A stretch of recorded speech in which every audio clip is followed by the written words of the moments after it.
Sorry, I cut off in the midst of that one for some reason. Um, my recording cut off. But we're back at page 41 um, and about halfway through that first paragraph. The tumult of angry and warlike yells was checked instantly, and then from the depths of the woods went out such a tremulous and prolonged wail of mournful fear and utter despair as may be imagined to follow the flight of the last hope from the earth. There was a great commotion in the bush. The shower of arrows stopped. A few dropping shots rang out sharply. Then silence, in which the languid beat of the stern wheel came plainly to my ears. I put the helm hard to starboard at the moment when the pilgrim in pink pajamas, very hot and agitated, appeared in the doorway. "The manager sends me," he began in an official tone, and stopped short. "Good God!" he said, glaring at the wounded man. We two whites stood over him, and his lustrous and inquiring glance enveloped us both. I declare it looked as though he would presently put to us some question in an understandable language, but he died without uttering a sound, without moving a limb, without twitching a muscle. Only in the very last moment, as though in response to some sign we could not see, to some whisper we could not hear, he frowned heavily, and that frown gave to his black death mask an inconceivably somber, brooding, and menacing expression. The luster of inquiring glance faded swiftly into vacant glassiness. "Can you steer?" I asked the agent eagerly. He looked very dubious, but I made a grab at his arm, and he understood at once I meant him to steer, whether or no. To tell you the truth, I was morbidly anxious to change my shoes and socks, because they are filled with blood. "He is dead," murmured the fellow, immensely impressed. No doubt about it," said I, tugging like mad at the shoelaces. "And by the way, I suppose Mr. Kurtz is dead as well by this time. So I'm not sure if you got 23 or not in the last video, but what happens to the helmsman after he shoots the rifle out of the window of the boat? He gets stabbed by a spear and dies at Marlowe's feet." For the moment, that was the dominant thought, that Kurtz is dead. There was a sense of extreme disappointment, as though I had found out I had been striving after something altogether without a substance. I couldn't have been more disgusted if I had traveled all this way for the sole purpose of talking with Mr. Kurtz.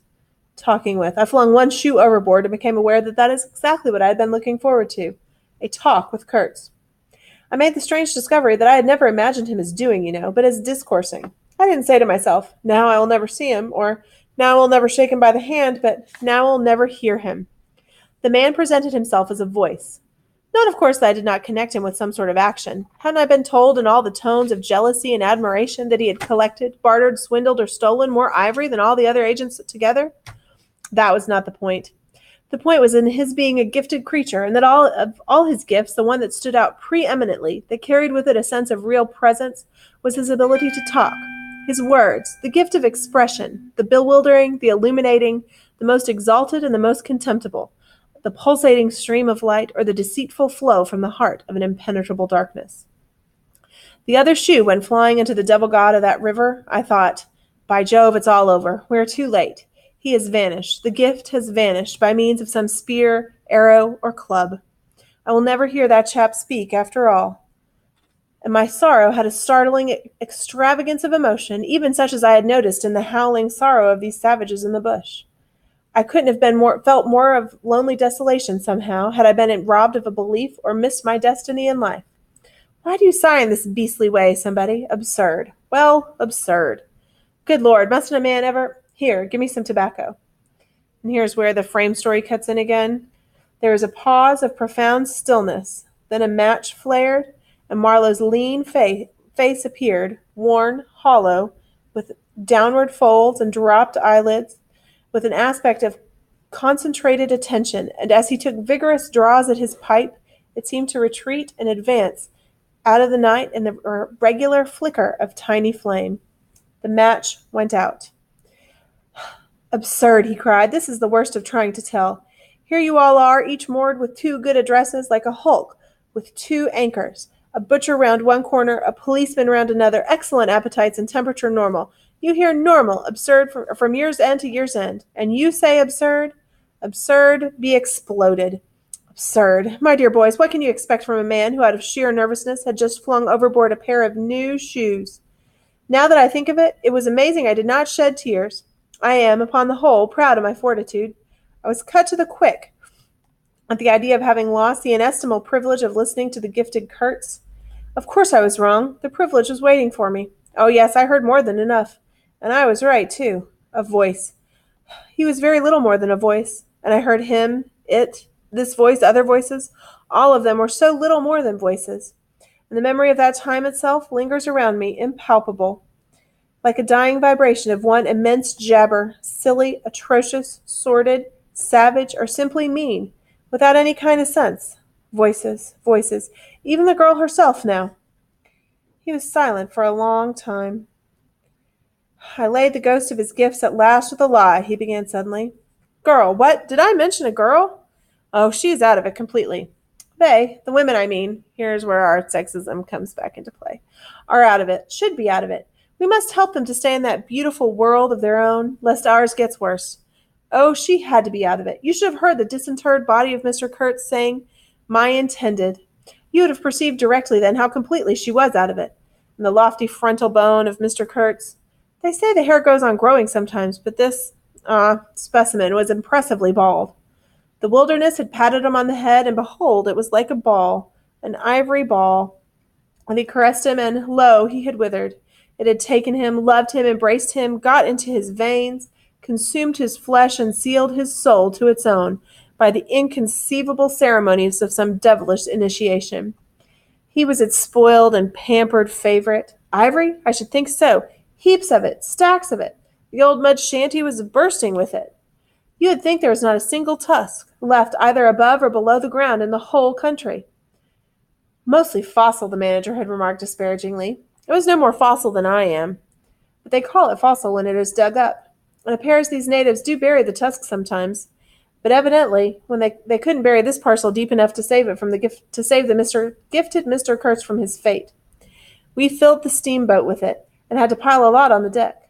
Thus he could see and enjoy as long as he could see, because the appreciation of this favor had remained with him to the last. You should have heard him say, my ivory. Oh, yes, I heard him. My intended, my ivory, my station, my river, my... Everything belonged to him. It made me hold my breath in expectation of hearing the wilderness burst into a prodigious peal of laughter that would shake the fixed stars in their places. Everything belonged to him, but that was a trifle. The thing was to know what he belonged to, how many powers of darkness claimed him for their own. This was the reflection that made you creepy all over. It was impossible. It was not good for one either, trying to imagine. He had taken a high seat among the devils of the land. I mean literally. You can't understand, how could you, with solid pavement under your feet, surrounded by kind neighbors, ready to cheer you on or to fall on you, stepping delicately between the butcher and the policeman, in the holy terror of scandal and gallows and lunatic asylums? How can you imagine what particular region of the first ages a man's untrammeled feet may take him by the way of solitude? Utter solitude without a policeman, by the way of silence. Utter silence, where no warning voice of a kind neighbor could be heard whispering of public opinion. These little things make all the great difference. When they are gone, you must fall back upon your own innate strength, upon your own capacity for faithfulness. Of course, you may be too much of a fool to go wrong, too dull even to know you are being assaulted by the powers of darkness. I take it, no fool ever made a bargain for his soul with the devil. The fool is too much of a fool, or the devil too much of a devil. I don't know which. Or you may be such a thunderingly exalted creature as to be altogether deaf and blind to anything but heavenly sights and sounds. Then the earth for you is only a standing place, and whether to be like this is your loss or your gain, I won't pretend to say. But most of us are neither one nor the other. The earth is for us a place to live in, where we must put up with sights, with sounds, with smells too, by Jove, breathe that hippo, so to speak, and not be contaminated. And there, don't you see, your strength comes in, the faith in your ability for the digging of unostentatious holes to bury the stuff in. Your power of devotion, not to yourself, but to an obscure, back-breaking business. And that's difficult enough. Mind, I'm not trying to excuse or even explain. I'm trying to account to myself for Mr. Kurtz, the shade of Mr. Kurtz. This initiated wraith from the back of nowhere honored me with its amazing confidence before it vanished altogether. This was because it could speak in English to me. The original Kurtz had been educated partly in England, and as he was good enough to say himself, his sympathies were in the right place. His mother was half English, his father was half French. All Europe contributed to the making of Kurtz, and by I learned that, most appropriately, the International Society for the Suppression of Savage Customs had entrusted him with the making of a report for its future guidance. Okay, so we've gone off on this tangent about Kurtz and also Marlowe, and how their lives and experiences were different from the other people on the boat in the frame story. He's saying, man, you guys have a cushy life. And then we get to this idea that Kurtz is working for this company, or for this society called the International Society for the Suppression of Savage Customs. And if you read the last little paragraph of Things Fall Apart, you can see how these kind of tie together, right? The International, I said that part. And he had written it too. I've seen it. I've read it. It was eloquent, vibrating with eloquence, but too high-strung, I think. 17 pages of close writing he found time for. But this must have been before his, let us say, nerves went wrong and caused him to preside at certain midnight dances, ending with unspeakable rites, which, as far as I reluctantly gathered from what I heard at various times, were offered up to him, do you understand? To Mr. Kurtz himself. But it was a beautiful piece of writing. The opening paragraph, however, in light of later information, strikes me now as ominous. He began with the argument that we whites, from the point of development we had arrived at, must necessarily appear to them, savages, in the nature of supernatural beings. We must approach them with the might as of a deity, and so on and so on. By the simple exercise of our will, we can exert a power for good practically unbounded, etc., etc.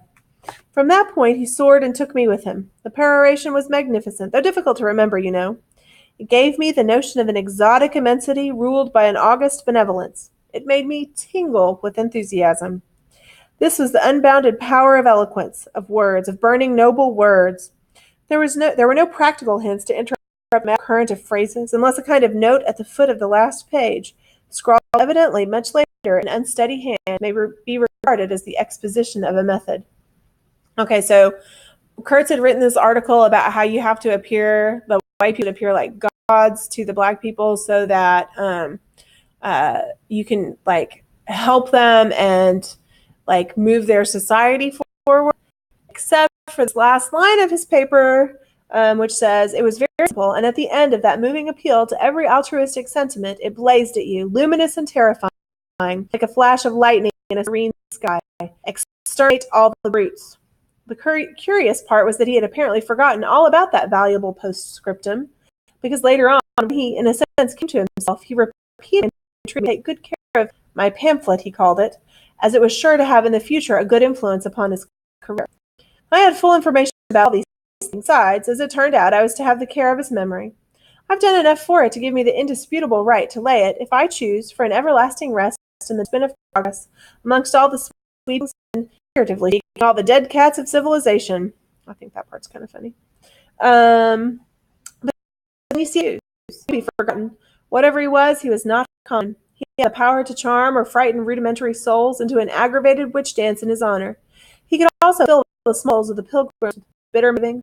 He had one devoted friend at least, and he had conquered one soul in the world that was neither rudimentary nor tainted with self-seeking. No, I can't forget. I'm not prepared to affirm the fellow was exactly worth the life we lost in getting to him. I missed my late helmsman awfully. I missed him even while his body was still lying in the pilot house. You'll think it strange, this regret for a savage who was no more account than a grain of sand in a black Sahara. Well, don't you see, he had done something. He had steered. But I had him at back. Help, an instrument. It was a kind of partnership. He steered for me. I had to look after him. I worried about his deficiencies, and thus a subtle bond had been created, of which I only became aware when it was suddenly broken. And the intimate profundity of that look he gave me when he received his hurt remains to this day in my memory, like a claim of distinct kinship affirmed in a supreme moment.